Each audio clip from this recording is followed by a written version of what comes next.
خروج 19واں باب۔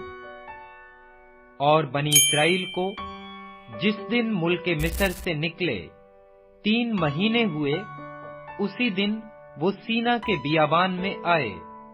اور جب وہ رفدیم سے روانہ ہو کر سینا کے بیابان میں آئے تو بیابان میں ہی ڈیرے لگا لیے۔ سو وہیں پہاڑ کے سامنے اسرائیلیوں کے ڈیرے لگے۔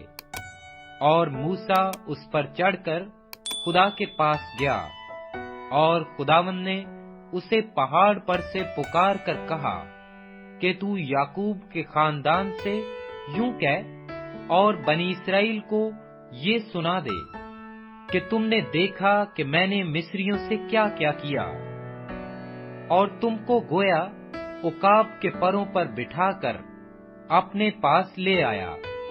سو اب اگر تم میری بات مانو اور میرے عہد پر چلو تو سب قوموں میں سے تم ہی میری خاص ملکیت ٹھہرو گے، کیونکہ ساری زمین میری ہے، اور تم میرے لیے کاہنوں کی ایک مملکت اور ایک مقدس قوم ہوگے۔ انہی باتوں کو تو بنی اسرائیل کو سنا دینا۔ تب موسیٰ نے آ کر اور ان لوگوں کے بزرگوں کو بلا کر ان کے روبرو وہ سب باتیں جو خداوند نے اسے فرمائی تھیں بیان کی، اور سب لوگوں نے مل کر جواب دیا کہ جو کچھ خداوند نے فرمایا ہے وہ سب ہم کریں گے۔ اور موسیٰ نے لوگوں کا جواب خداوند کو جا کر سنایا۔ اور خداوند نے موسیٰ سے کہا کہ دیکھ، میں کالے بادل میں اس لیے تیرے پاس آتا ہوں کہ جب میں تجھ سے باتیں کروں تو یہ لوگ سنیں اور سدا تیرا یقین کریں۔ اور موسیٰ نے لوگوں کی باتیں خدا سے بیان کی۔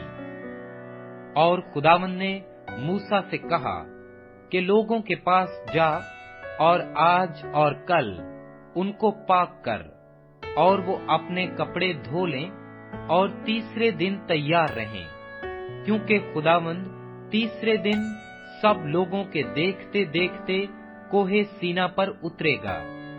اور تو لوگوں کے لیے چاروں طرف حد باندھ کر ان سے کہہ دینا کہ خبردار، تم نہ تو اس پہاڑ پر چڑھنا اور نہ اس کے دامن کو چھونا۔ جو کوئی پہاڑ کو چھوئے ضرور جان سے مار ڈالا جائے، مگر اسے کوئی ہاتھ نہ لگائے، بلکہ وہ لا کلام سنسار کیا جائے یا تیر سے چھیدا جائے، خواہ وہ انسان ہو خواہ حیوان، وہ جیتا نہ چھوڑا جائے۔ اور جب نرسنگا دیر تک پھونکا جائے تو وہ سب پہاڑ کے پاس آ جائیں۔ تب موسیٰ پہاڑ سے اتر کر لوگوں کے پاس گیا، اور اس نے لوگوں کو پاک صاف کیا، اور انہوں نے اپنے کپڑے دھو لیے۔ اور اس نے لوگوں سے کہا کہ تیسرے دن تیار رہنا اور عورت کے نزدیک نہ جانا۔ جب تیسرا دن آیا تو صبح ہوتے ہی بادل گرجنے اور بجلی چمکنے لگی، اور پہاڑ پر کالی گھٹا چھا گئی، اور کرنا کی آواز بہت بلند ہوئی، اور سب لوگ ڈیروں میں کانپ گئے۔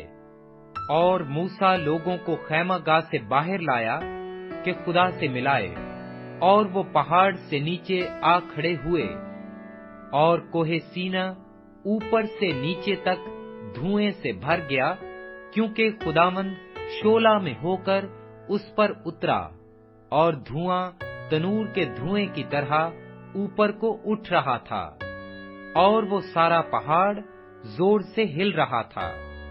اور جب کرنا کی آواز نہایت ہی بلند ہوتی گئی تو موسیٰ بولنے لگا، اور خدا نے آواز کے ذریعہ سے اسے جواب دیا۔ اور خداوند کوہ سینا کی چوٹی پر اترا، اور خداوند نے پہاڑ کی چوٹی پر موسیٰ کو بلایا۔ سو موسیٰ اوپر چڑھ گیا، اور خداوند نے موسیٰ سے کہا کہ نیچے اتر کر لوگوں کو تاکیداً سمجھا دے، تا ایسا نہ ہو کہ وہ دیکھنے کے لیے حدوں کو توڑ کر